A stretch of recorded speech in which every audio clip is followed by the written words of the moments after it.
안녕하세요, 여러분. 오늘도 이솝 이야기를 들고 왔습니다.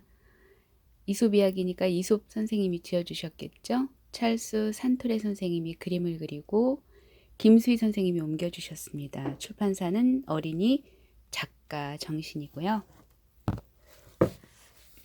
오늘의 이야기는 어떤 이야기가 펼쳐질까요, 여러분?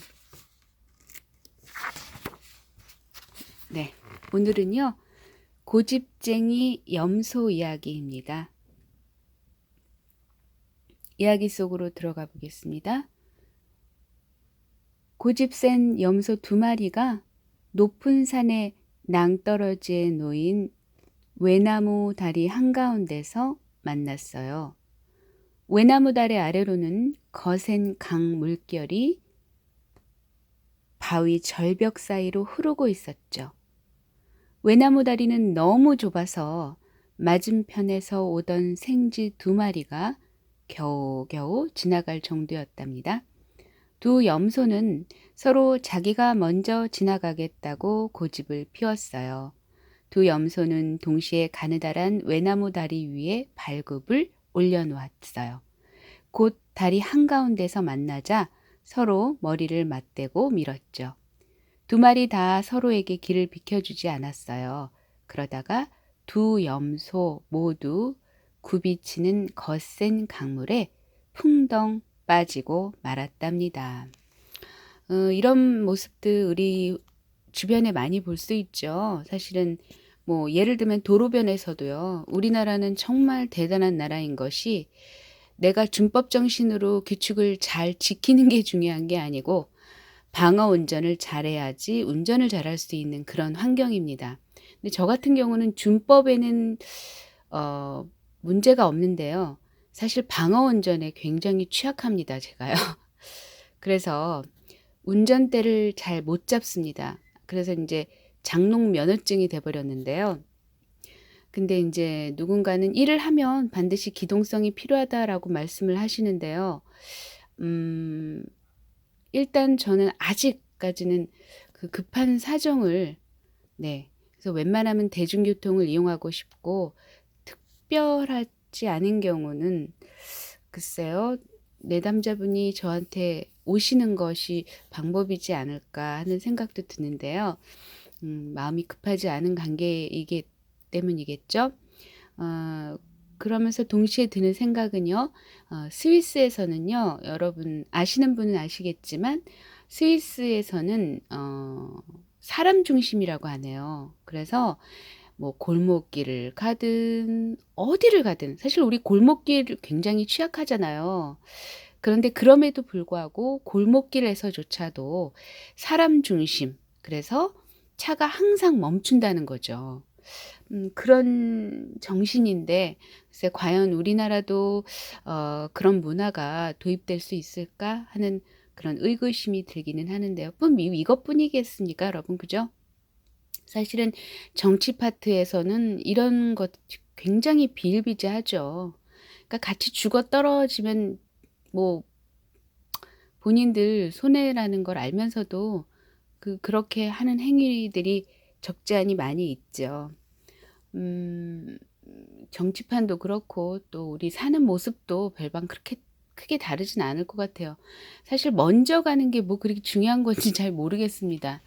네, 사실 죽음 앞에서는 여러분들 그러시진 않으실 텐데요.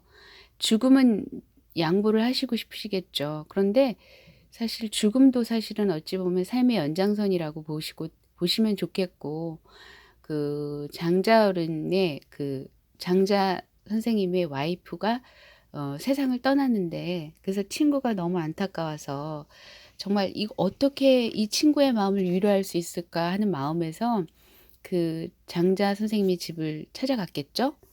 그런데 장자 선생님이 뭐 노래를 부르고 뭐 가락을 두들기고 그런 얘기를 하셨다고 하죠. 그래서 이 사람아, 당신 자네 제정신인가라고 했더니 왜 그런가? 응? 이 세상 살기 얼마나 힘든가? 응? 근데 저 세상 가서 이런 복잡한 어떤 다사다난한 이런 어려운 문제들을 그냥 훌훌 털고 저 세상으로 간다는 게 얼마나 기쁜 일인가, 되려 그렇게 반문을 하셨다고 하시더라고요. 요즘 살기가 참 너무 어렵죠. 네. 물론 저도 제가 죽음 앞에서 어떤 행동을 할지는 저도 감히 장담할 수는 없습니다. 그러나 어 현재를 충실하게 그냥 나답게 잘 살아가신다면 또 미래 또 죽음도 그렇게 맞이하실 수 있지 않을까 담담하게요. 음 김남수 어르신이 이제 뭐 침뜸으로 많은 영혼들을 구원하셨거든요. 음 예를 들면 미국에서 암치료 센터에서 정말 그 누울 수밖에 없고 걸을 수 없는 그런 분들을 말하자면 일으켜 세우시고 걷게 하셨어요. 그래서 나사렛 남수 어르신이라는 얘기도 있을 만큼 굉장히 그 아픈 환자분들에게는 희망이요 미래였는데요. 그 큰 별이 이제 떨어지셨어요. 네. 음 뭐 마냥 슬퍼할 수도 없고 또 제가 장자어른처럼 그렇게 큰 그릇이 되지는 못하지만 그래도 그 마음을 기리는 것, 선생님의 김남서 어르신의 정신을 이어서 그런 삶을 사는 것이 어찌 보면 그 김남수 어르신에 대한 큰 경의의 표시가 아닐까. 네, 저는 그렇게 생각이 들거든요. 그래서 여러분 오늘도요. 그냥 먼저 가거나 이런 거에 너무 연연해하지 마시고 좀 더디 가더라도 서로가 서로에게 안전한 상태에서 예. 그니까 내가 그냥 양보하고 내 자식이 좀 양보하면 좀 어때요? 또 두 번째, 세 번째면 어떻고 100 번째면 어떻습니까 여러분. 그죠? 인생이라는 게 마라톤이잖아요. 네. 언제 어떻게 될지 아무도 모르거든요. 그냥 인제 그때 상황에 맞춰서 양보하실 줄도 알고 네 좀 질 줄도 아는 인생을 좀 즐기셨으면 좋겠어요. 그러면 질 줄도 모르고 내가 오로지 최고고 내가 먼저 해야 되고 그런 분들은 인생이 굉장히 고달프실 거예요. 근데 쪼끔만 마음을 좀 여유 있게 마음을 열고서 좀 뭐 도로상에서도 마찬가지고요. 그냥 먼저 양보하시고 네 뭐 좀 화나실 때도 있겠죠. 뭐 그날의 컨디션이 안 좋아서 뭐 그럴 때는 가끔 그럴 때도 있으시겠지만 어찌 됐든 그 마음의 평정심을 잊지 마시고 좀 양보하실 수 있으면 양보하시고 네.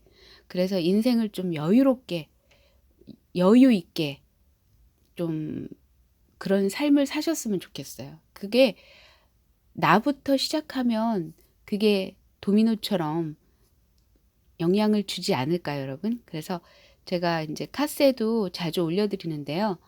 뭐 행복을 사는 일이 꼭 화폐로 살 수 없는 것들이 오히려 더 많습니다, 여러분. 그래서 우리가 베푸는 거를 어떤 분들은 뭐 노동이나 어떤 화폐를 베푸는 거 네 베풀 수 있으면 베푸는 거 좋죠. 하지만 꼭 화폐만이 베풀 수 있는 거 아니에요. 내가 가지고 있는 모든 것을 베풀면 돼요. 내가 내 집에 있는 거, 안 쓰는 거, 필요한 이에게 주는 것도 베푸는 거고요. 그리고 내가 건강한 미소로 상대방에게 미소를 선사하는 것도 베푸는 겁니다. 그리고 누군가에게 위로의 말을 드리는 것도 베푸는 거고요.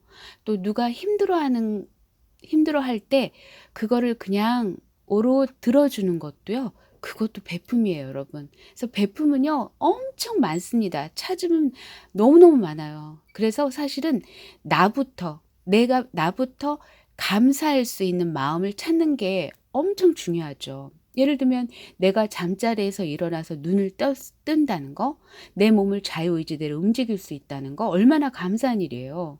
먹을 수 있다는 거 감사하고 마실 수 있다는 거 감사하고 볼 수 있다는 거 감사하고 뭐 느낄 수 있는 것도 감사하고 감사한 일이 넘치고 넘치는데 지금 코로나로 인해서 많이 위축이 되어 있는 상황은 확실하지만 그럼에도 불구하고 여러분 더 웃고 더 미소 짓고 더 활기차고 음 기쁜 하루를 보내셨으면 좋겠어요. 그래서 비록 이곳을 이승을 떠나서 저승으로 가신 분이 그 큰 별이 계시지만 그분의 마음을 담아서 그분의 정신을 담아서 내가 지금 할 수 있는 일을 하는 것, 그것이 그분을 위한 경의의 표시라는 거 잊지 마시고요. 여러분도 오늘도 행복하시고 또 행복을 나누는 여러분이 되셨으면 좋겠어요.